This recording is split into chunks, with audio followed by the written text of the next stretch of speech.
Hey everybody, welcome back to the channel. Here's the ComicLink video I've been teasing for a while.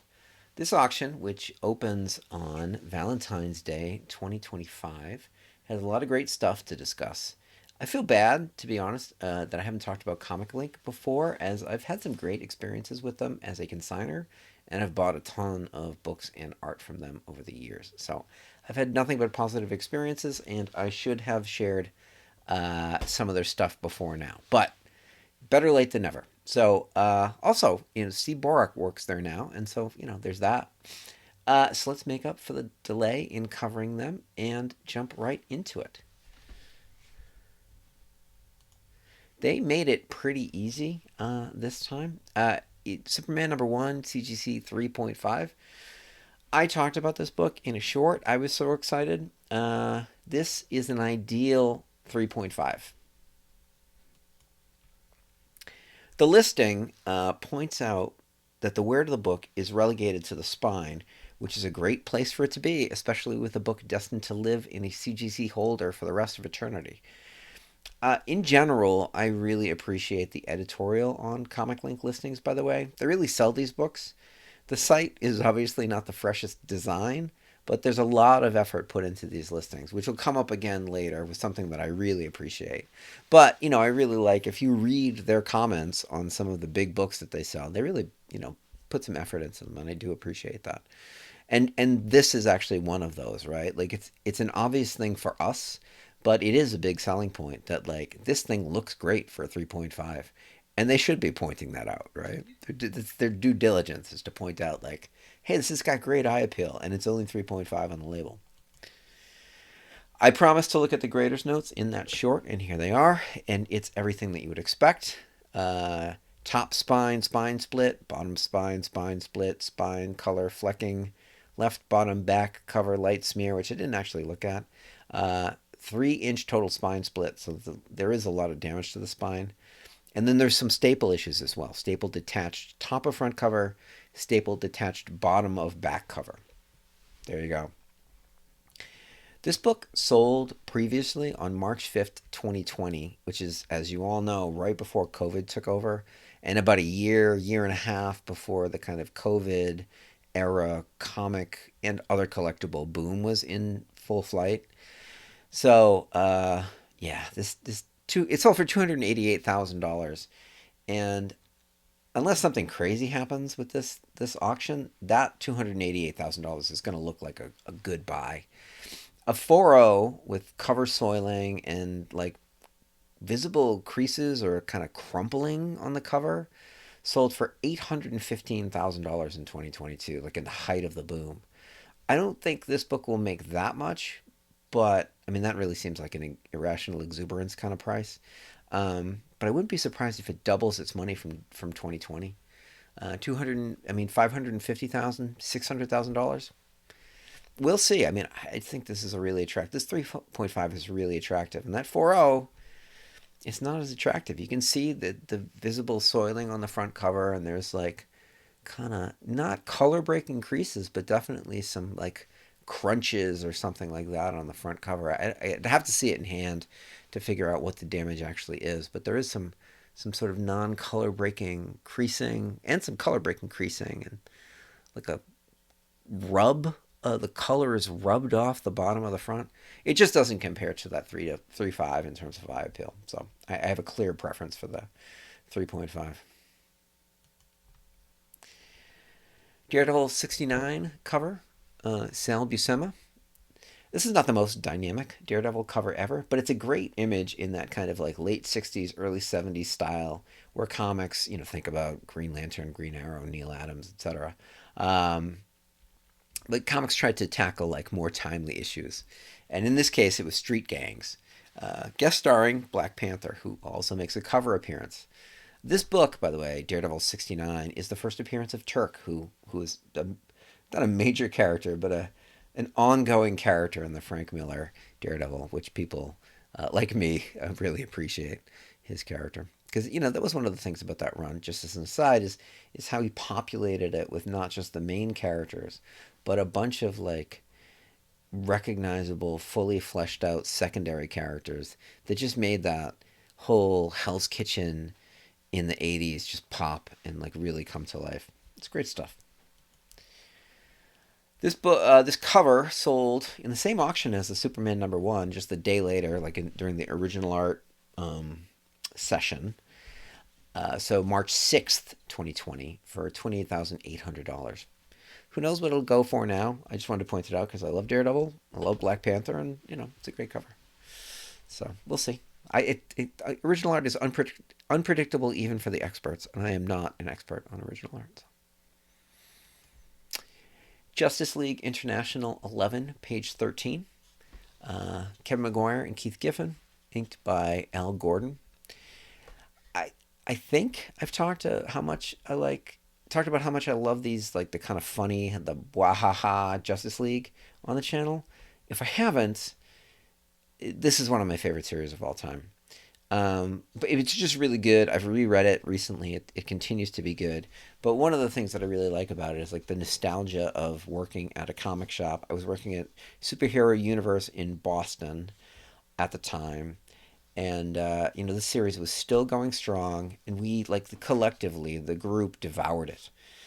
This was the book that like the people that worked there talked about the most, since it appealed to basically everyone that worked at the shop. You could laugh at it. There was like a bunch of action. There was a bunch of like, there's Batman, there's Superman, there's like, the art was incredible. It was like it hit on all cylinders. It just was not a perfect book because nothing's perfect, but it was like a widely, it had a wide appeal, and the staff really enjoyed it, and we would talk about it whenever a new issue would come out. So bi-monthly, right? Bi-weekly, because it was JLE, Justice League Europe, was kicking off right about this time, and Justice League International was going strong. So yeah, we loved it, and this is a great example from that era. I mean, there's half the team, and the two images. The image of Batman is hilarious because it's actually a typical image of Batman, except it's kind of like a sight gag because like no one else is like steeped in shadow. And of course Batman is like, oh, he's like in the shadows, and it's like, really? But it also makes sense, and it's like that's what Batman looks like all the time. He would in fact skulk in the shadows.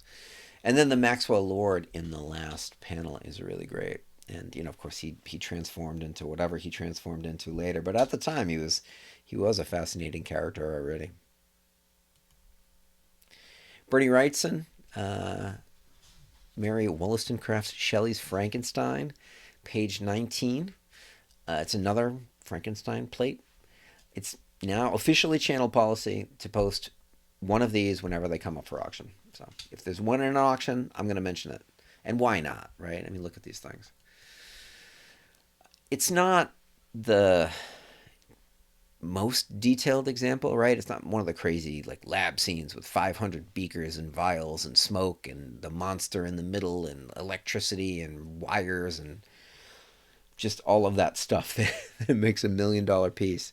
But it is still a stunning piece of art by a supremely talented illustrator at the height of his powers, working on what he knew was going to be his magnum opus, right? The work that he put into this and the talent he had and how good he was at what he was doing at this point. I just like it all came together. It was like lightning in a bottle, and it matches which was his goal. It matches anything from the golden age of illustration. So all of those people that he looked at as idols, when he was growing up, he matched them. So this previously sold at Heritage for $52,800. I think that's kind of like entry level for one of these right now. I think they're mostly $100,000, but this one again doesn't have all the bells and whistles that you would expect. So it's a little cheaper. I still think it's a wonderfully dramatic. They're all wonderful and they're all dramatic, but I think this one is really great. Saga of Swamp Thing #34, pages 13 and 14, double page spread. Steve Bissette, John Toddleman, written by Alan Moore.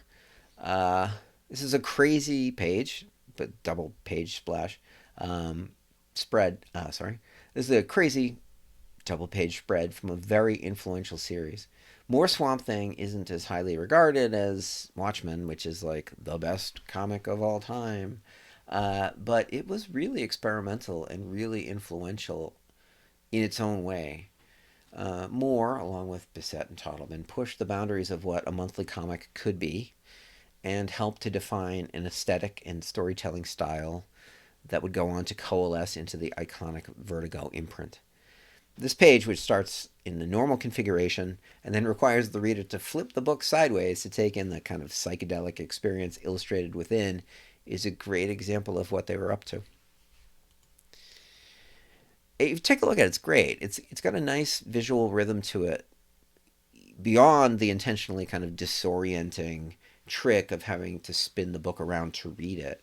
But then you add that in, and it really is a good example of like what they were trying to do, the experimentation they were doing. This is a DC book, right? Swamp Thing was just a standard, I mean, a great horror character, but it's like a standard 70s horror character, you know, a Bernie Wrightson, you know, and like they took that and retconned him into this elemental, mystical. They just blew the doors off of everything, and then the storytelling as well as the concepts, you know, just set a new bar for what American comics could be from somebody like DC. You know, this wasn't like an indie book. This was DC. It was great. The spread sold previously in 2017 for $8,365. I will make a prediction that I'd be surprised if this didn't do a lot better than that, kind of 7 years later. We'll see. Synthetic Men of Mars novel, frontispiece, illustration, Frank Frazetta. When I was looking through this auction, I was like, I know that piece. So I realized it was probably in a Sotheby's catalog, and it was in one of the old auction catalogs. And that made me think, like, again, I've talked about, like, if the channel gets big enough that I can justify research, hiring someone to do research, one of the projects I would do would be to catalog not everything in those old paper catalogs, but at least get the lot number and the title of every lot in the Sotheby's and Christie's catalogs from the 90s, because like I often have to like look through them page by page to find certain things if I don't remember where it was. And that was the case here. Now the good news is I kind of thought I knew where it was, so I started in the 1991 catalog, and I was in fact correct. It's in the 1991 catalog. It's the page opposite it's the lot following and the page opposite the Vampirella #1 cover, which is a channel favorite already. And so I remembered it from there. And then you take a look at it, and I'm sharing it just, you know, because it is in that Sotheby's catalog, which is an interesting kind of landmark auction catalog in the history of the hobby. But it's also just an amazing pen and ink drawing. We think about Frazetta mostly as a painter these days because of the big headline grabbing pieces of art that he sells. But he was an incredible comic artist. He was an incredible inker, which, can you imagine? Frank Frazetta is your inker? And then his own work in pen and ink is just beautiful. Like, he's got this incredible expressive line. It's loose, but never sloppy. Just beautiful. And, you know, this is a perfect example of what he was capable of. And, yeah, I'm in love with this piece. So, which is why I remembered it from, you know, from whenever. I mean, I actually have been looking at that Sotheby's catalog, but I've always remembered it because it's so dramatic and just such beautiful work. Uncanny X-Men #200 cover. John Romita Jr., Dan Green inks. This is a cover I remember from my youth. I think at this time I was getting mail subscriptions of Daredevil and X-Men. So, like, you know, in the mail. This was after they had started mailing them flat. So I wasn't getting subscription folds, but I was getting mailed copies of these books. I know John Romita Jr. is one of those, like, kind of love it, hate it guys. So if you hate him, I get it, but I love his work. I look back on this X-Men run really fondly. There's a bit of nostalgia, but I've actually read it again, and it's actually really good. And I obviously adore his Daredevil run later with Innocenti and Al Williamson. Speaking of inkers, this cover previously sold for $102,000 in September of 2023 at Heritage. We'll see how it does this time around. Wolverine illustration, 1990, Jim Lee. One of the cool things about ComicLink is they will often have in their original art section a bunch of convention sketches or commissions of the same character, which is obviously like just one collector consigning their entire convention sketch slash commissioned collection of, you know, Batman or whatever, or Black Cat. And sometimes it's really fun because you get to see like 15 or 20 different artists with their take on the character. And, you know, convention sketches are great. And sometimes they can be like real gems. This is a real gem. This Jim Lee, which I'm assuming is a convention sketch. I don't know that it is. They call it an illustration, but it looks like one. It's inked in marker. It's really loose. It's also really beautiful. It's great work. And March 10th, 1990 was a Saturday, so it could be a convention. I was trying to figure out what convention it could be. There was one in Manchester, New Hampshire, a creation convention, which is the convention circuit I used to work, creation and Great Eastern conventions. Um, but I couldn't tell if Jim Lee was at that or not. He probably wasn't like super duper famous and actually could have done a weekend show in Manchester, New Hampshire, but he was about to become super duper famous, so I don't know. Um, but anyway, I love this. I wanted to share, and it also made me think it might be fun to try and figure out what the most expensive convention sketch of all time is.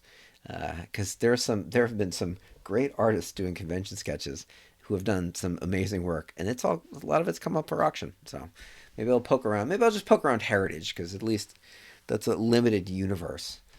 That might be fun. Aliens number one, CGC 9.8. Way back when, I used to think this book was undervalued. I think it's found its level. It's still got a lot of volatility, as a lot of these kind of like 80s, 90s books do. They sell a lot, and sometimes they spike. But, you know, I think it's kind of low to mid four figures is a reasonable place for this book. It's gone for as high as 7,500 and as low as $1,625 in 2024, in 2023, 2024. But, you know, low to mid four figures is generally where it sells, and I think that's a decent place for this. There really weren't that many of these. I don't know the exact print run, but it wasn't like a Marvel book. It wasn't like 750,000 or a million copies or whatever. It was hundreds of thousands, if that. And, you know, it wasn't superhero. It wasn't entirely obvious that this would be something that would be worth money in the future. And in fact, it didn't really sell for all that much for a long time. So, I mean, it was like a wall book kind of when I was a kid, but not a super one. You know, it wasn't like Amazing Spider-Man 129 or Punisher 1 during that period, right? The limited series Punisher 1 or any of those sort of things. So I don't know. It'd be interesting to know what the print run was, but I just don't think there were that many of them. And I think that, you know, if you're looking for a high grade copy, it's you know, not a bad not a bad quest. Amazing Spider-Man number 19, CGC 9.8. This book is a hot potato and it's got a really weird price range. So, over 15 years, between 2002 and 2017, it sold between 12,650 and $29,000. But it kind of bounced up and down throughout that range. The 2002 price was like prime Spider Man movie hype, prime CGC is new hype. So the first wave of just like irrational exuberance in the CGC era was Spider Man in 2001, 2002, in advance of that movie. Um, and this book was purchased by somebody with a lot of money and a real passion for putting together the best possible Amazing Spider Man run during that hype period, which was useful because a lot of really great books came out, you know, for auction. so you could get them, but it was also you were paying a premium. In 2003, he had to sell, and I don't remember why. I could research it, but it's trivia and gossip. But he had to sell, and the books went up for auction at Heritage, I think, which would mean I could actually research like how badly he did, which would be macabre and probably popular, but um, you know, maybe I'll do it. I don't know. Um, but it was a tough auction for that consigner, and this is one example. So he paid $17,250 for this book in 2002, sold it for $12,650 in minus buyer's premium in 2003. The book was resold for $20,700 as the market rebounded in 2005. And then really, great results for the seller of the book again in 2009. It sold for 29,000. Then 8 years later, you would not expect it to have taken a loss, but it actually sold for less. It sold for $24,927 in 2017. I, who knows what it'll sell for this time? I can't imagine it won't sell for a lot more than any of those prices. But the way that this book has gone, maybe it'll surprise me and sell for 20,000 on the dot or something. I don't know. We'll see. Detective Comics number 33, CGC 7.0 Rockford Pedigree. It's a great book, obviously. This is also the first Rockford book we've had on the channel, I think. I know absolutely nothing about Rockford, by the way. Thankfully, it's in the R's, so I've got a long time to catch up before I have to talk about it as I go through the different comic book pedigrees. It's first Batman origin, which is a big deal. And yeah, so a 6.5 of this book sold for $288,000 in 2023. So this will go for something north of that, I think. I'm not sure how much more, but it should, $350,000. We'll see. It presents well for a 7.0. The biggest issue that I can see is the bottom corners kind of look like they got rounded off by a belt sander. They're really round. The rest of the cover presents pretty well. And yeah, it's such a cool book. Detective Comics 140, CGC 9.0, First Riddler. One of the things that's interesting to me over the past few years is watching some of the later Batman and Detective Keys and Semi-Keys, what used to be Semi-Keys, really increase in price over the past few years. It's been fun. I love those books. I don't have the data to back it up on everything, and I might do some research on that and put a video out about it. But I feel like a lot of these first appearances, and especially some of the classic Joker covers, have gone through the stratosphere over the past decade or so. We'll see. Maybe I will take a look at it. It's my feeling, and I do have some data. In fact, I'll talk about it in a second. But I'd love to look at the breadth of those books to see if it really is true, and they are increasing rapidly in value.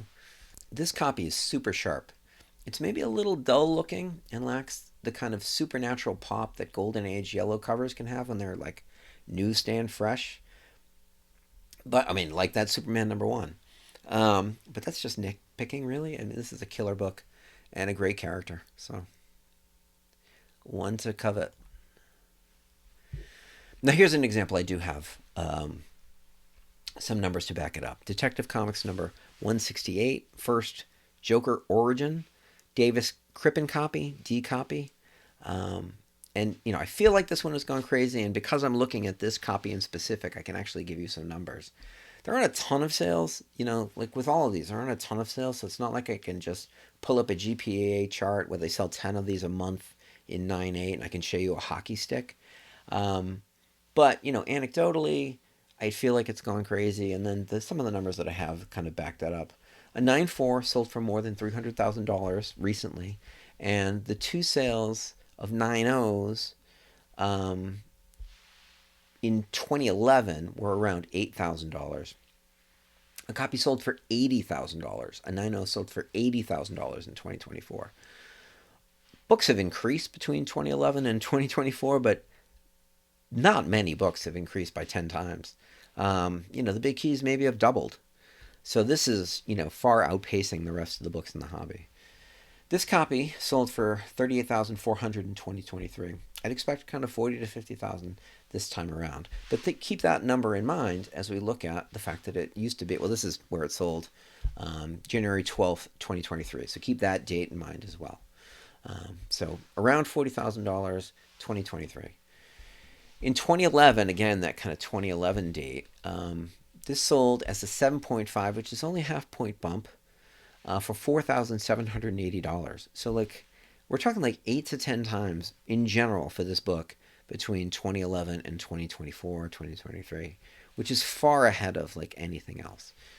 Action number 1 did not increase by 10 times. We'd be talking about $100 million books if that was the case. So, yes, 12 years is a long time, but this is not your average increase. I mean, it is. It's Joker. It should be, right? But keep in mind, so this is 2011. This book sold also for $4,780 in 2007. So it had been flat. This is a pedigree copy. It had been flat for years. So I definitely think that there's something to this. I'd like to put it together and kind of examine a bunch of them. It'd be interesting for me, at least. I don't know if you'd find it interesting, but, I got to keep myself entertained as well. House of Mystery 211, CGC 9.8. Highest graded, 1 of 3. Bernie Wrightson cover. GPA has no 9.8 sales, ever. A 9.6 sold for around $750 in 2024. This is 1 of 3 highest graded, like I said, so who knows what it'll go for.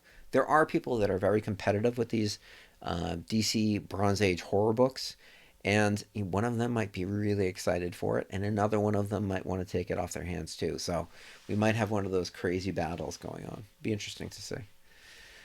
And just note, this Wrightson cover features a zombie holding a cross to scare off a vampire, right? So there's an animated corpse holding a cross up to stop a vampire from doing, I don't know what, but who cares because it's cool looking? Yes, exactly. The Bronze Age was awesome. Star Wars number 4, 35-cent price variant, CGC 9.8, highest graded. I don't have much to say, but I always love an opportunity to talk about 35-cent variants. So here's one that'll sell for probably 5 figures.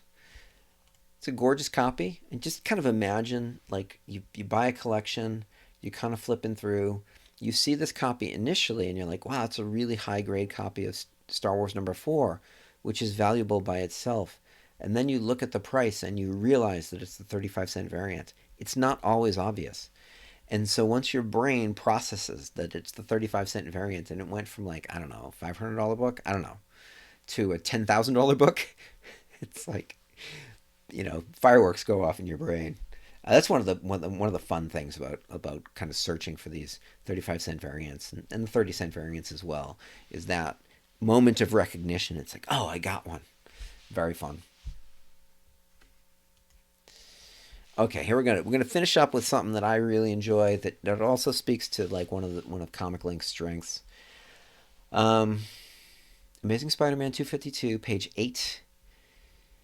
Ron Frenz and Brett Breeding, black costume, Venom symbiote appearance from the first appearance of the black costume. So, if you watch the channel for a while, you know that I kind of think the $3.6 million for the Marvel Superheroes Secret Wars number 8 page half splash is crazy because it's like the 25th appearance of the black costume. And as I mentioned, I really appreciate the editorial from ComicLink when they're trying to sell something, and they directly address that here. So I'll just read it.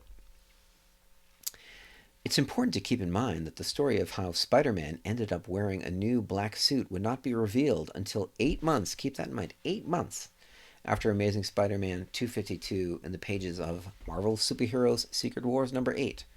So that book came out 8 months after Amazing Spider-Man 52, which is obvious if you were alive then, but I don't know. Anyway, I'll continue. Amazing Spider-Man 252 was published the same month as the first issue of Secret Wars number 1. That entire 12-issue monthly series took place chronologically in between Amazing Spider-Man 251 and 252. The black suit didn't appear until page 4 of 252, and its special abilities did not begin to be revealed until this offered page. So this starts to hint at the true story of the symbiote. By the time Marvel Superheroes Secret Wars number 8 came out 8 months after 252, the black costume had appeared in many 25 issues of Amazing Spider-Man, Spectacular Spider-Man, and Marvel Team Up, as well as some other series. Spider-Man had already learned in Amazing Spider-Man 258 that the costume was actually a living thing, and he had stopped wearing it, eventually adopting a black costume with a similar design that was just a costume. So like that's why that $3.6 million is like kind of crazy. If that was actually the first appearance and it was that dramatic, I'd be like, yeah, of course, but it wasn't the first appearance. If it was the first appearance cover, if it was the cover of 252, I would give you $3.5 million, $3.6 million. It just didn't make any sense to me, and I said as much in the forums. I was just like, I don't understand what I've just seen. Um, I mean, hopefully whoever owns it loves it, and they're going to keep it forever. But it confuses me. So, and it and it gives ComicLink an opportunity to educate. Here's the page in question. I do want to point out that like I haven't read this in a long time, so I don't know how long Spider-Man had been away from his clothes, but a bird had somehow stolen his clothes and laid eggs in it, so he was gone for a while. I don't know. It's a weird continuity thing. And there we go. On that note, on that goofy note, that's it. That was a fun one to look at. I think there's especially the Detective Comics number 33 and the Superman number 1 are things I'm really going to look at pretty closely because I'm interested to see where they'll end up. And they're both books that like I really like. So yeah, thanks if you've made it this far. I appreciate you. I really do enjoy doing this stuff. And yeah, thanks for checking it out. Remember, like and subscribe if you haven't already. Comment about what you're most excited about in this auction. And yeah, I've got a couple things in play for the next video. I'm doing some research on the Allentown pedigree. I'm doing research on Amazing Spider-Man number 14 pedigree copies. And of course, we have some auctions. The auction roller coaster continues, and we'll have some other stuff to preview and or review coming up soon. So thanks. Have a good one.